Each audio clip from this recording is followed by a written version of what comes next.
I accomplished this. Big whoop. Big whoop. How did it affect CJ's life? Ashley's life? Did it make any impact at all? No. What is life about but sharing the simplicity of who we are?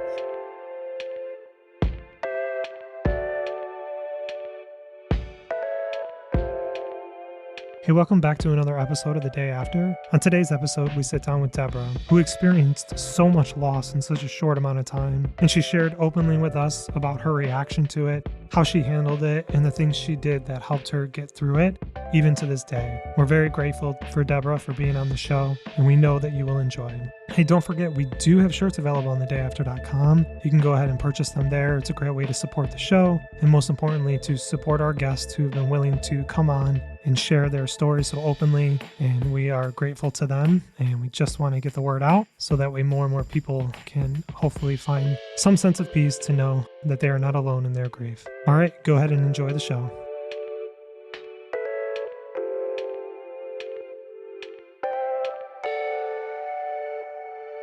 My initial experience with loss was my grandmother, my maternal grandmother, who I adored. She spoke no English. She spoke French, and she would tell us stories. People called them ghost stories, but she died 3 days short of her 101st birthday. Wow.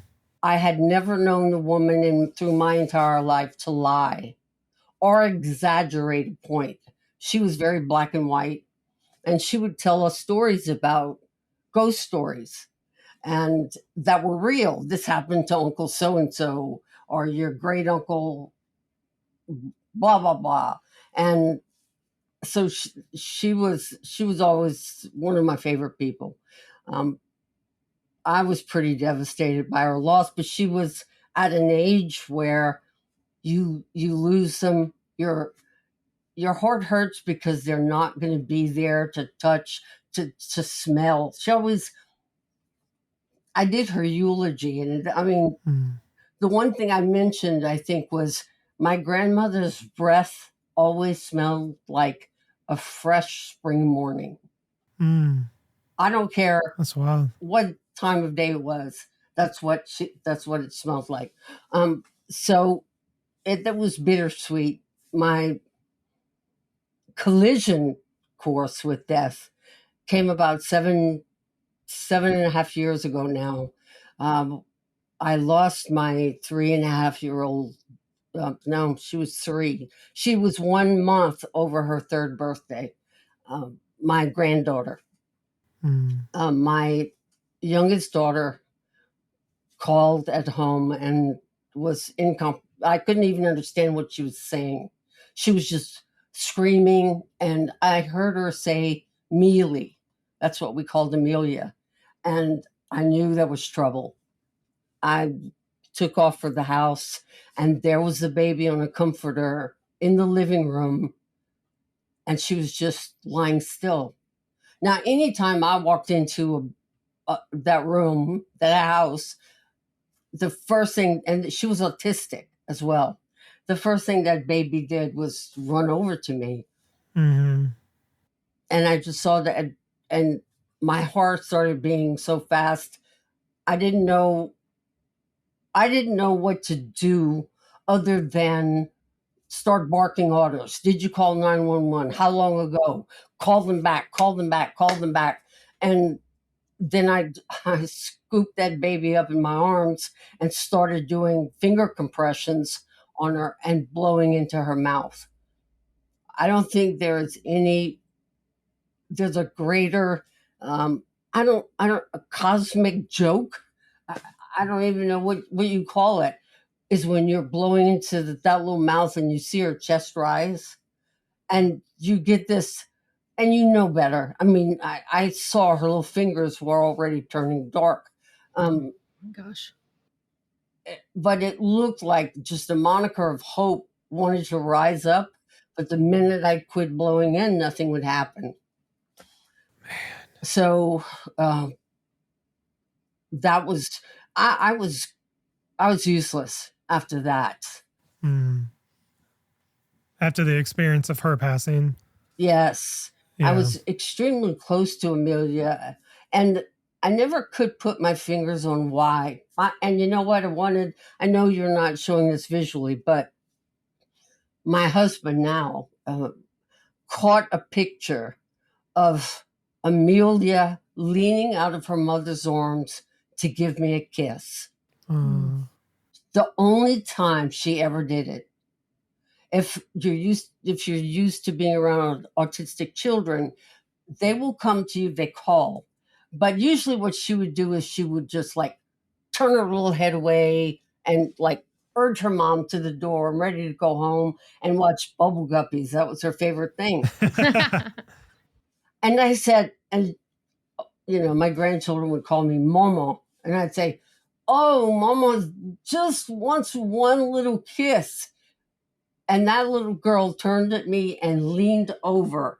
And I don't know, it had to have been the hand of God. That's all I can say. My husband caught that split second when she kissed me. That's awesome. And it was, that was one of my greatest treasures. 4 months after I lost Amelia, and going through that was horrific. I lost her mother, who was my youngest daughter, in a fiery car crash.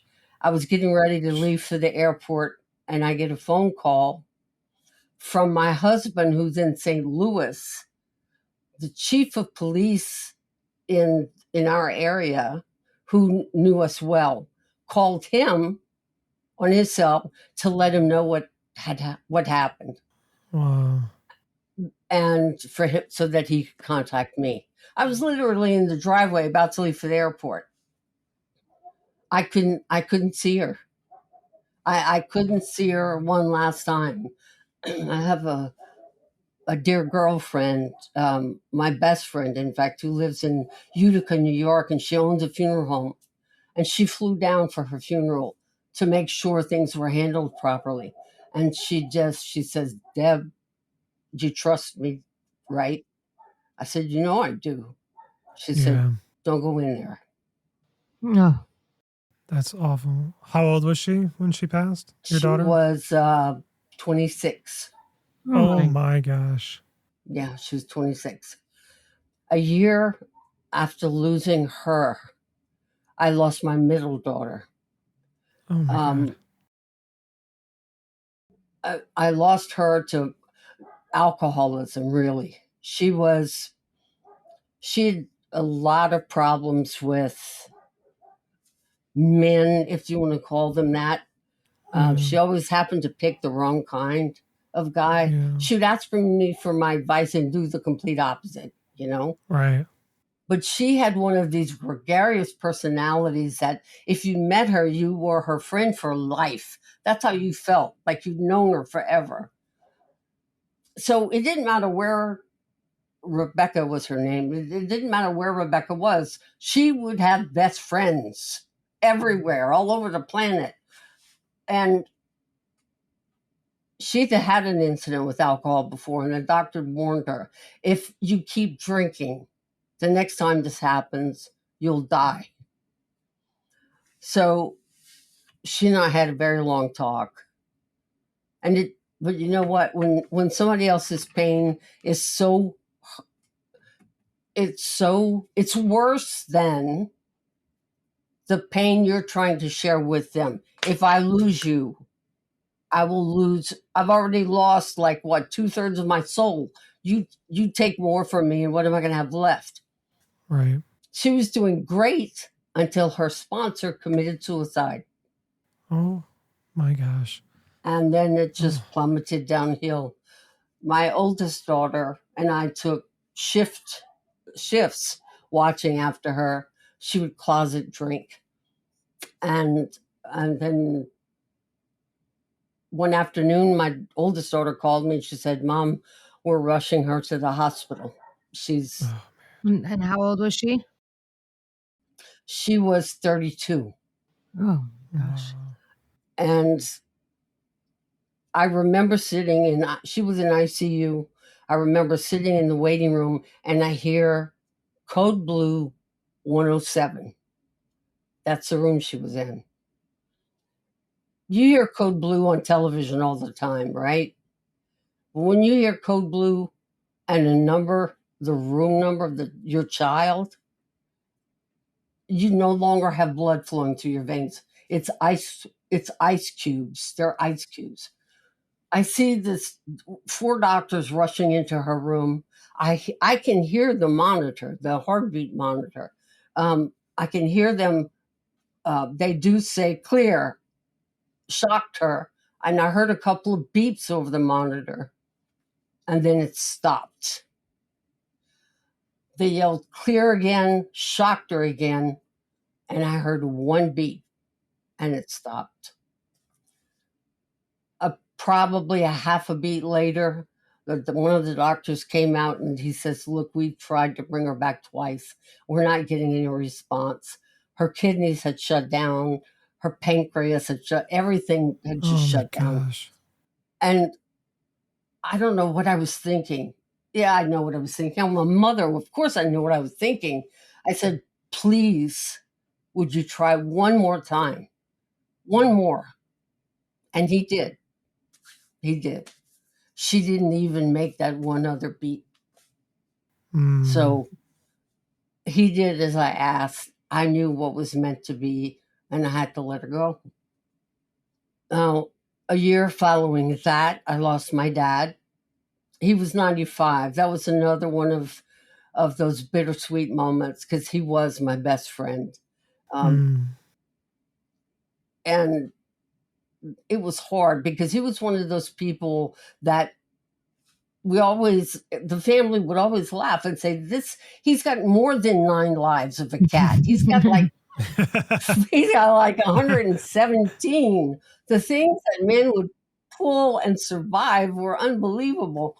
We would say that about my great-grandfather as well. So many things. We're like, how are you still? We said goodbye. Like, I think when we actually really had to say goodbye, we were like, is this really it? Like, are we really saying goodbye now? Or like, are you coming back to life again? He was the kind of man that he loved not tinkering. He was a master mechanic, but he always bought old Cadillacs because they had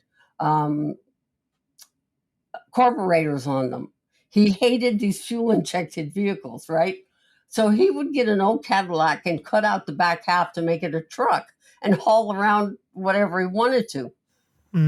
He was working on one day and it caught fire. And the cap blew off and landed on his pant leg. And he was wearing coveralls.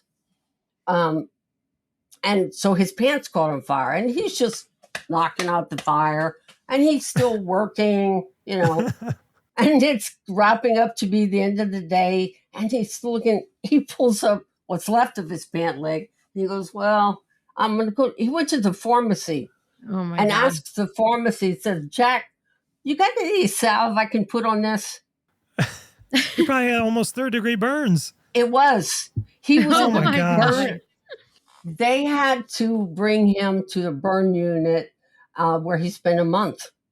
They were talking about possibly amputating the leg. Holy shit. So it was, that was that bittersweet. And then not long after that, my younger brother passed away of lung cancer.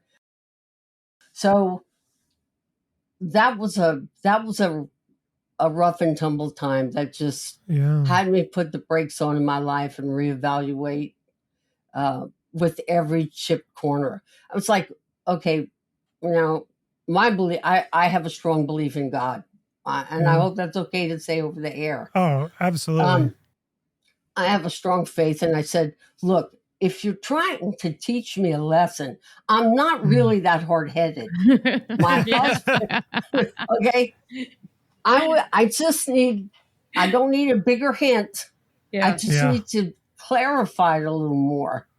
Right. And I was in a corporate world at that time, had built 2 companies on my own.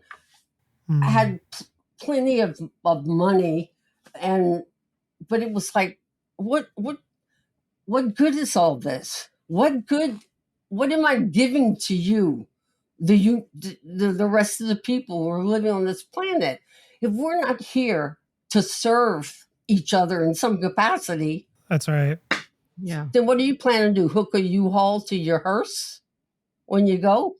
I mean, that really resonates with me. I kind of came to that place where I'm just like, what is the point if it's destroying my mental health, which is then destroying my physical health, which is then destroying or hindering my relationships to my children, which is one of the most important relationships that I have left after losing my wife, and I'm not fully able to give back in the way that I want to, then what is the point of having a really good job or having high income or these things? It's like, I was just like, for me personally, I'm like, I need to spend the last half of my life giving as much as I can into this world and making change in the things that has been put on my heart, right? Like, I believe that we all have our different gifts and things and experiences that are going to drive us in one direction to give back to the world in some way.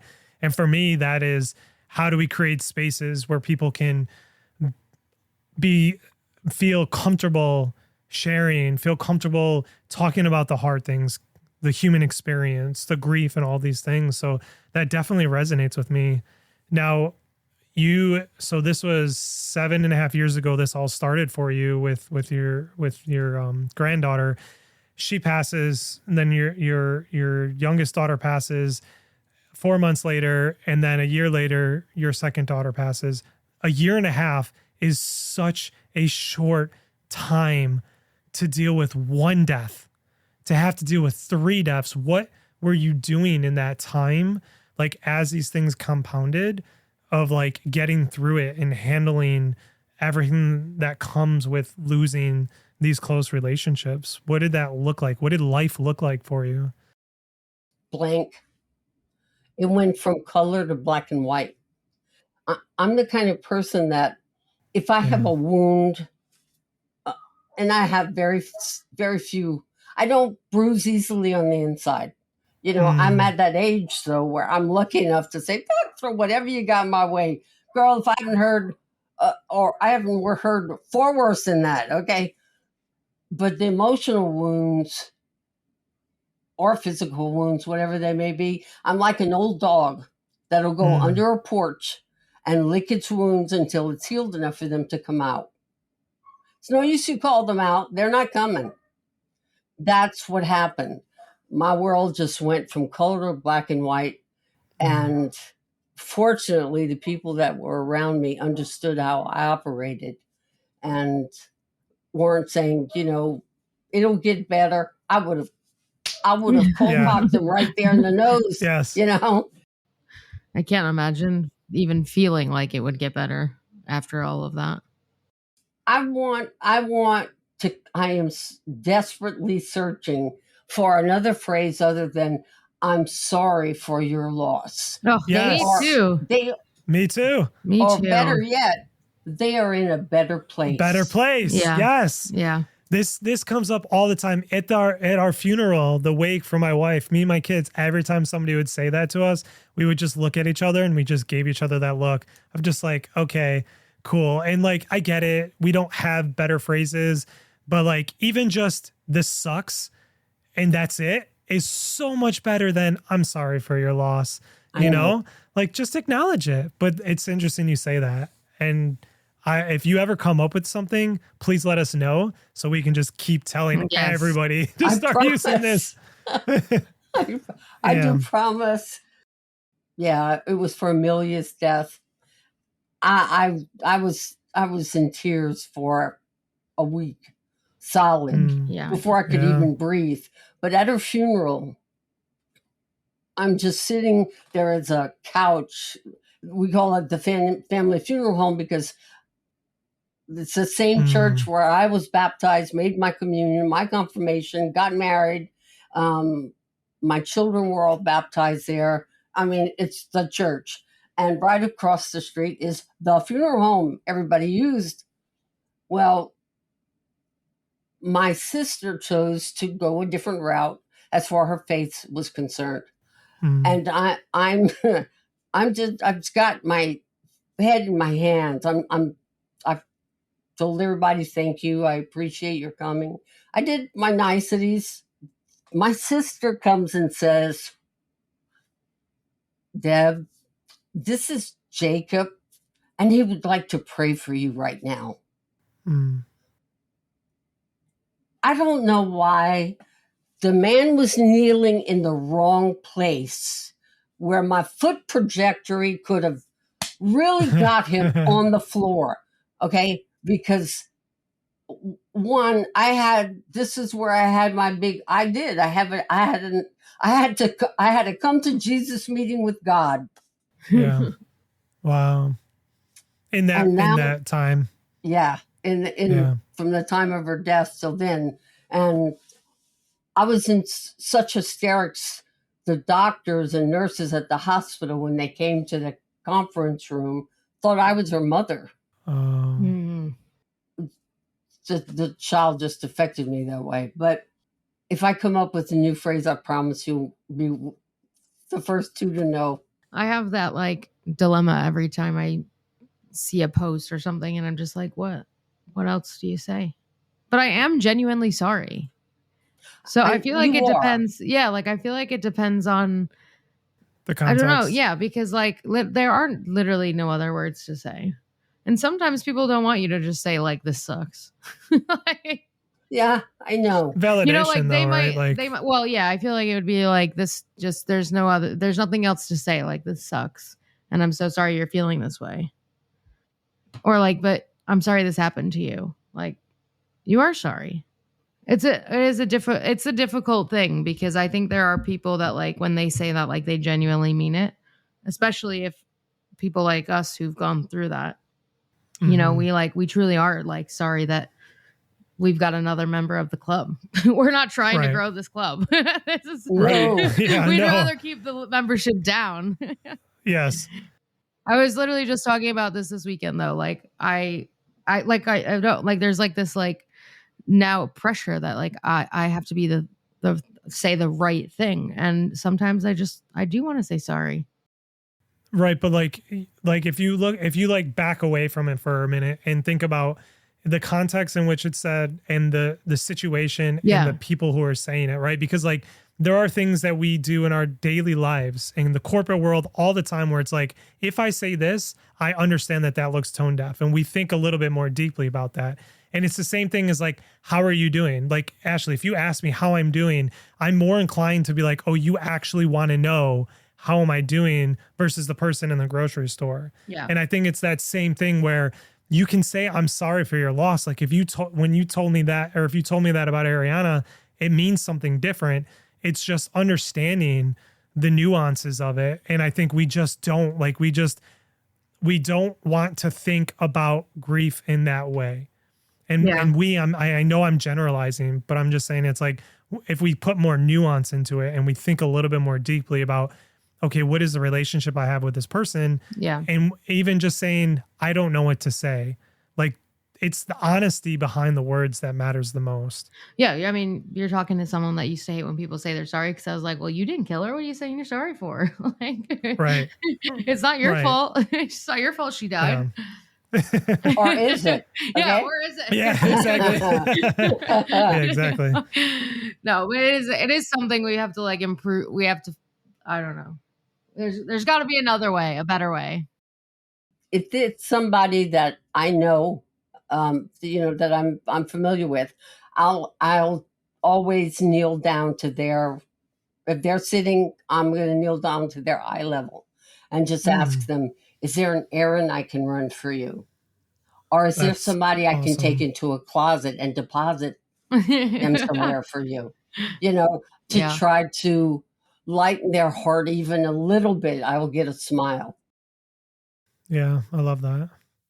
So when you were going through this, like you mentioned that the world goes black and white, and what I hear is you become numb is what I got from that.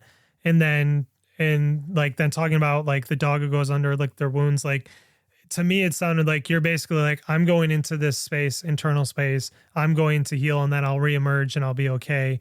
I'm assuming that that process is not fast and it has its own timeline for each individual. And then you lose two daughters. What did that process actually look like in practice for you? And then how did that impact your relationship with your other children and your husband while you're going through this as these things are compounding? Well, the father of all three of my daughters and I were divorced. Okay. He did not attend either funeral. He didn't even know about Amelia. When he left, it was like he just wanted to disconnect, like he'd never had a family before. So he wasn't even involved. I see. The beloved man I have back there that is fighting so hard to be just a strength. He understands me enough to give me space to breathe. So does my I have a lot of acquaintances, but very, very few close friends who I don't have to put a face on for, Yeah. The difference, Amelia was so devastating to me, but I knew that I had to be there for her mother, a strength for her mother. Now her mother's gone. Yeah. I've got to be some kind of strength to her sisters. Now one of the other sister is gone. And I have my oldest daughter left, and she says, Mom, if you die before I'm 90, we're going to have a serious problem. I'm going to dig you up, have a taxidermist come in, stuff you, and put you in a corner in my bedroom. All of it is difficult because even, and I say this from a mother's perspective, you carry not just a child inside of you, you carry a soul, somebody's soul inside of you. So when you give life, you are giving that gift to the world, that soul to the world, just as God gave it to me, I gave it to the world. But when it's gone, that part of your soul's gone. It's not like, okay, I had an extra third I could give away. No. My soul stayed intact, and then it started getting whacked into pieces. Yeah. No, I can empathize with that. And on a different level, obviously, haven't lost a child, but I do like have that sense of, for me, it was like when my wife died, I died. Like I like physically died, my spirit died, and I like became something new. And that's the thing that I've been discovering over the past 2.5 years. But I can at least like understand like what you're saying about you carry this soul with you. And then now it's just this thing merged, created, that's out in the world, but that's still a part of you. So when you start losing these things, and you, like you said, you then were like, okay, I need to be the strength for them. I need to be the strength for her. That's a lot of weight to carry. So how did that impact, like, what were things in your life that you did to feed yourself, to feed your needs and your soul while you're trying to do that for everybody else? Because that is a massive, massive burden to carry for so many years. I'm going to say it in what some listeners may think is not the right priority, but it was my priority. I woke up every morning and remembered to breathe. That's the only thing. I remembered to breathe. Yeah. When it got to the point where I could not even get out of bed anymore, then I went to God and said, I felt like Job. I mean, you never ask God, what else can you take from me? Because he'll show you. All right. when my husband was diagnosed with multiple myeloma at the beginning of this year, all I did was go, okay, I didn't sign up for that one. Oh my God. Right. Right. I don't even think I'd be able to get out of bed. I had walking nightmares. Not walking in my sleep. I was awake where my husband was speaking to me, but in my mind, I was seeing a different reality. It was really weird. I went for therapy. I went for help, and I don't do good with therapists. And oddly enough, that's why I'm a hypnotherapist and not a psychiatrist. I didn't want for you to tell me I'm mourning this way because of how I was raised by my mother. You know, things that happened way back then have been buried under concrete. And, some things need, like Jimmy Hoffa, that needs to stay under concrete. Elvis needs to stay under concrete. He's not in your neighborhood mall. All right. Some things need to just stay put. So I don't try to get anybody to see it the way I see it, because who am I except for having gone through this experience? But I can empathize with people who've lost their mother. Certainly not a spouse, except for divorce, and that was a very happy situation. But this man's life, I can't and won't let myself go there in my head. I can't and won't. So it was all just waking up, taking one breath at a time, and asking, what am I supposed to do now? Yeah. I accomplished this. Big whoop. How did I affect CJ's life? Ashley's life? Did it make any impact at all? No. I was too busy doing what everybody else on social media is doing. Make $10,000 in a weekend, and all you've got to do for that is buy my course. I didn't do that, by the way, because things like that drive me crazy.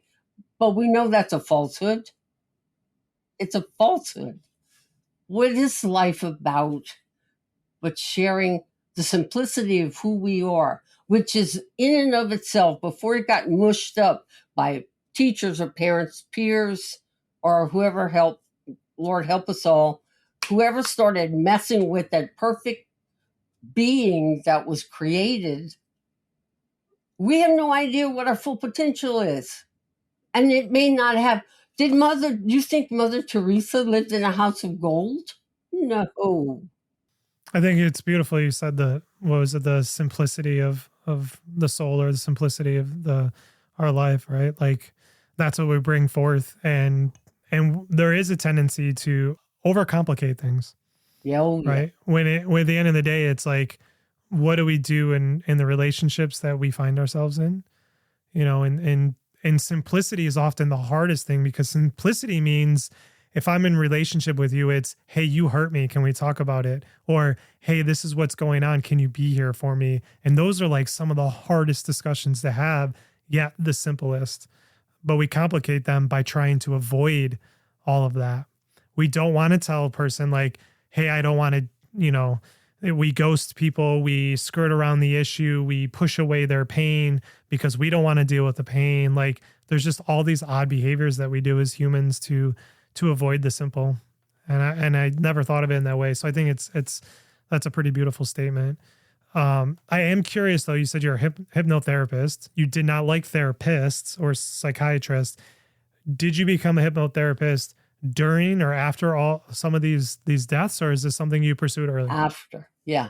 I went, like I said, I went from corporate America, and did a complete turnaround.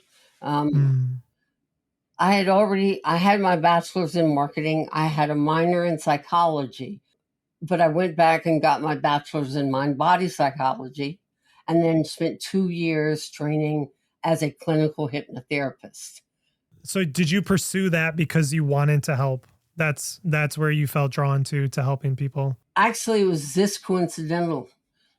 I was actually on Google looking for how much field dirt would it take to create a mile-long stretch of road, this many feet wide, this thick.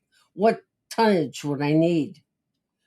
And the answer that pulled up was HMI, Hypnosis Motivational Institute, the College of Hypnotherapy. Where in the world did that come from? Wow. Right. Super random question and a super random answer. That's wild. And you felt like, oh, this is a sign for you. It was like, wait, this is too weird. Let me see what this is all about. I didn't even know there was a university that dealt with hypnotherapy. Right.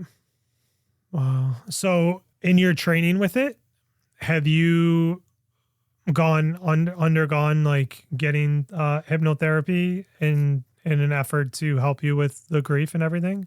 Do you have an experience with it? I didn't really go through hypnotherapy to overcome the grief. Okay. Actually, I went through, his name was Dr. Charles Botkin, and he was out of Chicago, Illinois. And he was introducing a new form of therapy called CEMDR. EMDR, I'm sure you're familiar with that. I've done that, yeah.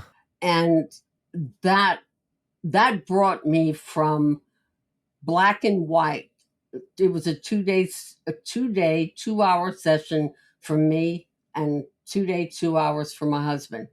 I left there with the world showing color around the edges, and it just started to grow from there. Wow. Mm-hmm. Yeah, that's beautiful. I love that you and your husband went together. That's awesome. That is so awesome. Okay, so the other thing that I'm curious about too is knowing that you have a strong faith after losing these people, these your daughters and your granddaughter, or even your grandma and your dad. Have there been signs or things in your life where you're just like, okay, that's from them, that's something significant to me that has either helped you bring comfort, helped you with decisions, or like, do you have any experience with, and I'm generally speaking saying signs, and that can mean anything to you specifically, but it's interesting to see the differences that people experience with that. It happened at Amelia's funeral. We were leaving the cemetery, and I was walking with my husband, and we were kind of slow walking, that slow march. After you go through the last of the last, you've kind of tucked them away for the next lifetime, if there is, whatever there is. And this was in July in Louisiana. The lows are in the 90s. The highs are like 104, and the humidity is like 95. Okay. The one thing that you do not see flitting around in, I'd say close to noon, are butterflies. And I'm not exaggerating, it was a yellow monarch this big. Wow. And it fluttered and stayed right at my face. No way. For about 3 minutes. My husband timed it. And all I kept hearing him say under his breath is, "Oh my God, oh my God, oh my God." Oh my God. Wow. In fact, I keep this with me. Always to remind me about it. Little monarch, yeah. Yeah. That's awesome. And I knew that was, I just knew that I knew it was kind of Amelia's way of saying, I'm okay. I'm all right. Yeah. That's of course, amazing. you feel differently. They're okay when they're in my arms. when I'm Yes. rocking them. Yeah, exactly. You know, Yeah, but look, I absolutely. guess God can do a pretty decent job. If I didn't That's trust awesome. anybody to Mm, her, it would have been him. yeah, yeah. Is there any rituals or things that you do on to access kind of like building that connection with those that you've lost again, where if you're like, okay, I just want to feel them again, I want to feel their connection again, are there things that you do that allow you to kind of tap into that love and that energy and whatever it is, that connection that you had with them? I just kind of allow it to happen. Okay. Sometimes I feel their energy around me. I Mm-hmm. have pictures and videos of Amelia. I have clothes in Ziploc bags, so it held her smell. I can't open them. Mm, I can't. right. The pictures hit Mhm. too much of a chord, you know. The little sound she would make in her bouncy thing while she watched Yeah. Bubble Guppies, was just it brings too big a pang, a, not a pain, a pang to my Yes. heart. Yes. So they will always come around and let me know, and I'll sense them, smell them, Mm. or just sense their energy around me. Mhm.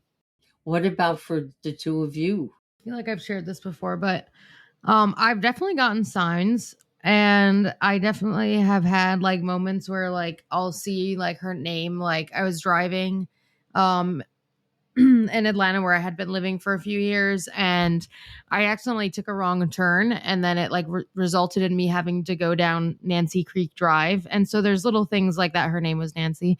So there's little things like that that have happened. I would say like frequently Mm. enough that it makes me like feel her presence. And even in those big moments, like, or just certain times where I'd want to call her and tell her something, I do feel like if I really kind of just let myself feel it, I do.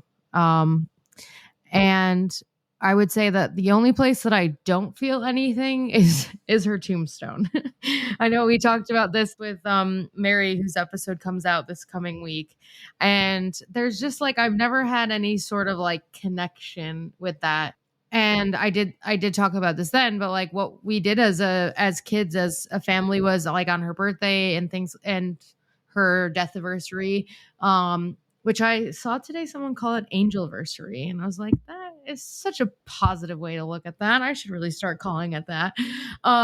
We would like take balloons and we would write notes to her while we were at the cemetery. And I would never go inside because she's in the mausoleum. But I actually still to this day like want to do that sometimes. I just feel like that's such a nice, especially because like writing is such a good thing to do, like, for your mind. And so there are like things that I do that also make me feel close to her or make me feel her presence. That's really great. I think I've gotten signs.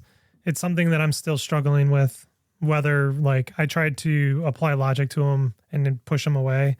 So that's something that I've been like working on remaining open to.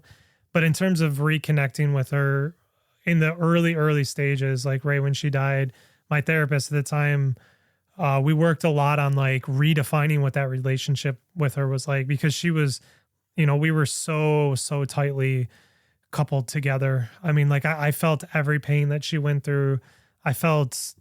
I just everything. I could be thousands of miles away and know if something was wrong. So we had that. And then to like have that go away was very challenging. So my therapist was like, well, like redefine it as not a physical relationship, but a spiritual relationship. And that's what I've been trying to do over these past few years. And I was challenged by the current therapist that I'm with to, instead of just like randomly finding times to maybe try to reconnect with Ariana, because I talk to her every day constantly, is creating some sort of ritual around it where my mind and my body are like, okay, we are being purposeful now to like have this time to talk to her, whatever it is, whatever it looks like. So that's something I've been working on. But the one thing that I do all the time is I actually have this necklace. I know you can't see it, it's small, but it's something that I made with a jeweler, and it has the engagement ring, the diamond that I used to propose to her. It has the inscription of our wedding song and then some symbols that were meaningful to my relationship with her. And I've noticed that either consciously or subconsciously or unconsciously, I start rubbing it. So and I've noticed over time, the past 2 or 3 months, that when I'm looking for her, my hand just naturally picks this up and starts rubbing it. That's beautiful. So that's become like a big thing. Yeah. Yeah, that's awesome. So that's kind of what I've had. That really is awesome. It really is. What was your wedding song? So it was actually a dashboard confessional song. It's called Hands Down. The lyrics are basically like, my hopes are so high, won't you kiss me so I could die happy, is essentially what it is. And it just is so fitting because, hopefully she was able to die happy. And it's actually what's on the gravestone, which is hilarious because out of context, you have no idea what it's saying. But for me, I know what it is. But now it just looks like, it's all that matters. Super dark. But I love it because we had a very dark humor. But yeah, so she was. But the thing you talked about, Ashley, with the balloons. So what I've been doing now is on the death anniversary or on significant moments. So like Mother's Day, I had the kids write a letter to her. And then we went in the backyard and we burned it. So it was a way to be like, okay, now we're burning this, we're letting this go. It was private between them and her, and a way for her to kind of symbolically receive it. So just trying to find different ways. Oh yeah. I love that. That's awesome. It is. Yeah. Did your wife and your mother have traditional funerals, or were they cremated, or? Yeah. So my wife was cremated. And then we buried some of the ashes in a forest place in the cemetery. And then we have the other ashes in an urn. Yeah. My mom was not cremated, and she is in a mausoleum in Rochester.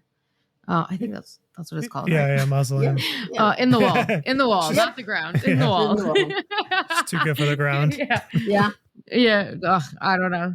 I actually don't really have the background on she must have chosen that. Yeah, I don't know.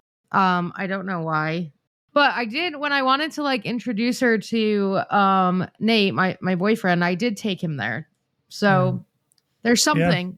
There's something symbolical there. Here's my dead mom. Here's her bones. Yeah. Yeah. I mean, I feel like, that's all you can do. So you might as well just go do it. Flow. Take advantage of it. It feels good for you. That's all that matters. Yeah, exactly. But that was a nice moment. So other than that, I don't visit often. Yeah, we go once in a while. I actually got to take the dogs there for Mother's Day, and then a week later, our dog ended up dying. So it was interesting that it's like he went and he was like, yeah, I need to go be with her. He's like, I'm out of here. But yeah, it was really bizarre how that happened. So you've been through a lot in the past 7 years, and here you are sharing your story, doing this hypnotherapy, being a caretaker for your husband now. What is the effects that you still feel in your daily-ish life with everything that you've gone through? Probably the biggest effects are birthdays, Mother's Day. Yeah. I don't see the day of their death as any anniversary. In fact, it's almost like I want to skip that day over the calendar. It had, but their birth was joyous for me. So celebrating their birthday and, of course, Mother's Day are the two most significant.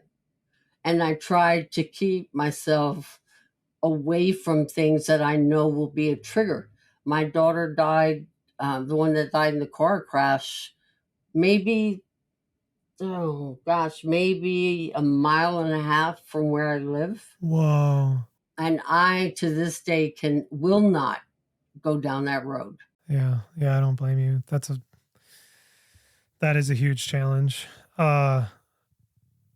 Is there any last thing that you would want to share with anybody, with the listeners, people who have gone through what you've gone through, are going through what you've gone through, or are caring for somebody who's gone through what you've gone through? I think the only piece of advice, just based off of my experience, is to wake up each morning and don't be afraid to take that breath. Mm, And even though the world looks dark, it's only for right now. Every day is going to get a little lighter and a little lighter. But the more you reach out to touch somebody else and stop focusing on you, just you, and touching somebody else, the world starts getting its color back. And eventually there'll be a place where there will be no more darkness. yeah, that's awesome. Yeah, thank you for sharing that. It's beautiful. Thank you so much for coming on. We really appreciate your time. I'm glad we got this together. I'm really grateful that you shared your story with us and with the audience, and I think it's going to be hugely helpful. And it's incredible to see what you've been able to do despite everything that you've gone through. I think it's fabulous as to what you guys are doing. Keep up the great work. I know there are a lot of people out there that really need to hear what you're putting out there. So thank you.